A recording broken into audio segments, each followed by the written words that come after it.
So my name is Sonali Anderson. I work for Greentown Labs. I am a program manager for an accelerator program called Excel, which stands for Advancing Climate and Clean Energy Leaders. Accelerator focused on BIPOC, Black, Brown, people of color, entrepreneurs, centered in climate tech and sustainable innovation. And it's a year-long program, and I just support them throughout their development within growing their different startups, their early stage. So yeah.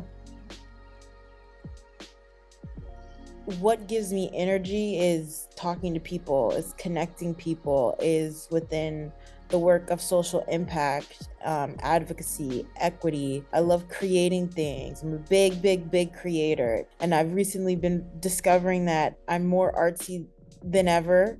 So anytime that I'm, in this kind of intersection of environmentalism, creating, thinking of cool ideas and events, and bringing people within those types of ideas and events, for their benefit, to make an impact on their lives, their minds, and the trajectory of whatever they're dreaming about in relation, that's what gives me energy. So yeah.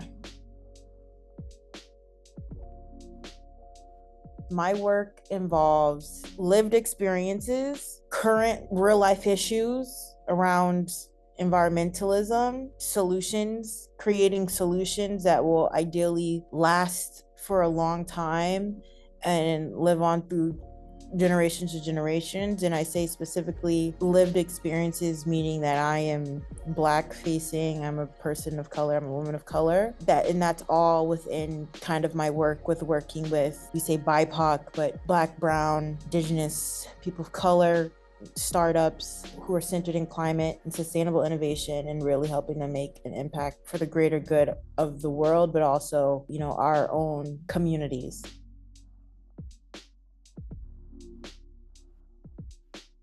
It just does. I think my lived experience, I'm from Georgia. I always say I grew up around cows, chickens, and goats. Oh my. But for me, I've always loved the environment. I've always cared about the environment. So that shows up in my work within being in working in sustainability and working within the environmental realm. I grew up and I am Black. I'm Black Southerner. Equity, inclusion was always a thing for me even before I even knew it. I, had neighborhoods next door to my name, Jeff Davis Plantation, so that was always, race equality was always a thing for me. And growing up around, predominantly white, everybody was white. That was from, a lived experience of experiencing that. So connecting those dots of one, my passion within environmentalism early on stage and age, connecting the lived experiences that I've had as a Black person that have also really shaped to form another passion of mine, all kind of intersect within this work. I call it environmental justice, climate justice, social justice.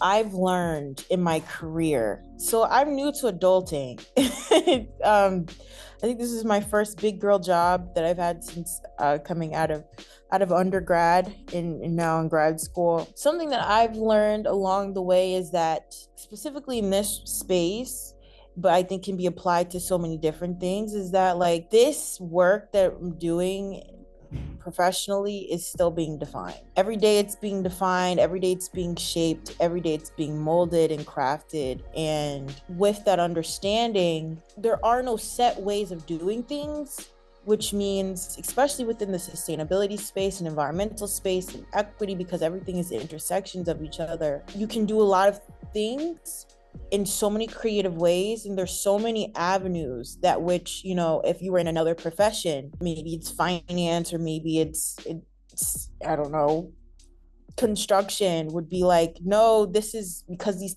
have been industries set in place for so long. It really makes the work that I do very flexible, very like imaginative, and very creative.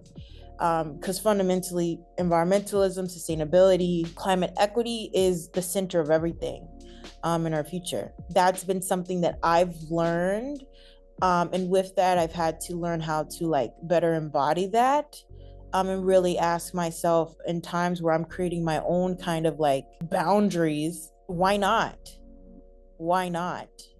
Um, there's nothing that has been said that we couldn't do something in this kind of way. So I think that's just something that I've learned specifically within this field, which I'm really appreciative of, and I love. I love that.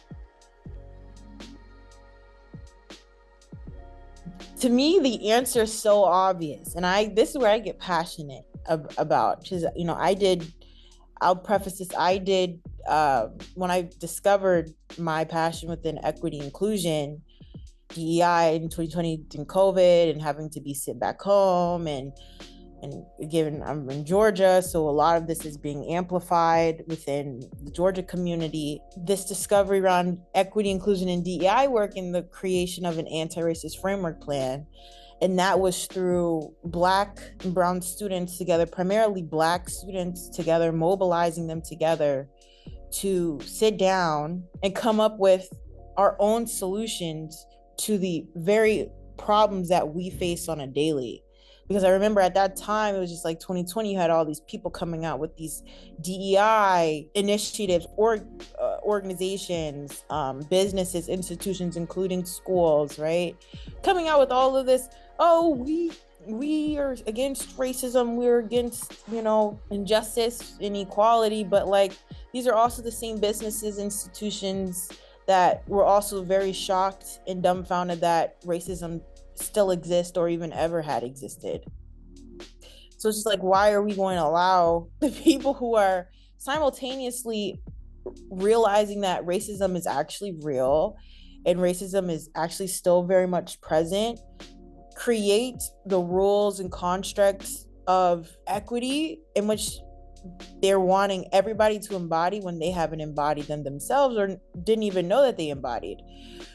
All this to say, that's what was the premise of creating the framework from those lived experiences, but tying that into, which, obviously got implemented, but tying that into the present day, right? And this question that you're asking me, it's the same thing. It's the same fruitful practice that I think will make, obviously, like actual long-term changes. Bring the people in who have lived the experience, who they are the experts. They are the experts and should be well respected as the experts, because if they've lived the experience of suffering, of knowing weak points within like this bigger cognitive wheel, right? Within certain aspects, within energy, within climate, within environmentalism, then we should obviously lend our ear and bring out our notepad to hear what they have to say and think about, their ideas and solutions, our ideas and solutions when it comes to fixing these issues. Because historically speaking, now I'm getting passionate. Historically speaking, BIPOC communities, and I say the statistic kind of like blah, blah, blah, but like it's true, BIPOC communities have historically, at least in this country, even globally, disadvantaged and impacted the most when it comes to environmental harm, environmental impact, environmental degradation. So if these are the people that are at the forefront getting of these issues, why wouldn't we also ensure that these people are at the forefront, at the center of the table of solving these issues based from their lived experiences? So that's pretty much my general model that I work with, and I don't think like it has ever failed, because it's just authentic and true. And also, again, like a lot of the solutions that people want to implement that exclude the people who are directly impacted don't necessarily know about the outcomes of those solutions that they've created. They don't know. But guess who knows? The people who have to abide by those solutions that have been created by the powers that may be. That's my stance. And I think, like, whether it's, again, energy, whether it's construction, it fits in all of these different categories. So when we talk about energy justice, hello, it's the exact same. It's the exact same.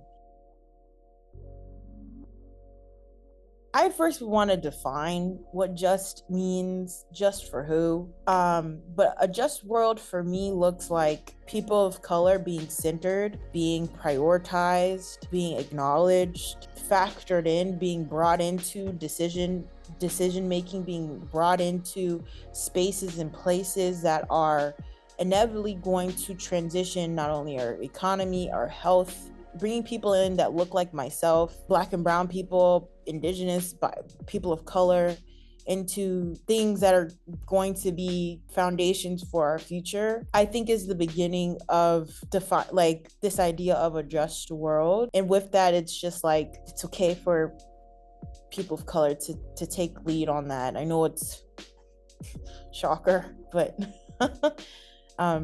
yeah. Daily, one energy, so I'm so thankful to have electricity, to have running water, to have a lot of the things that are generated for me to have a phone that works, this and the third, the computer, to have this kind of interview on, brought to you really by sourced energy. I was recently in Uganda for the first time.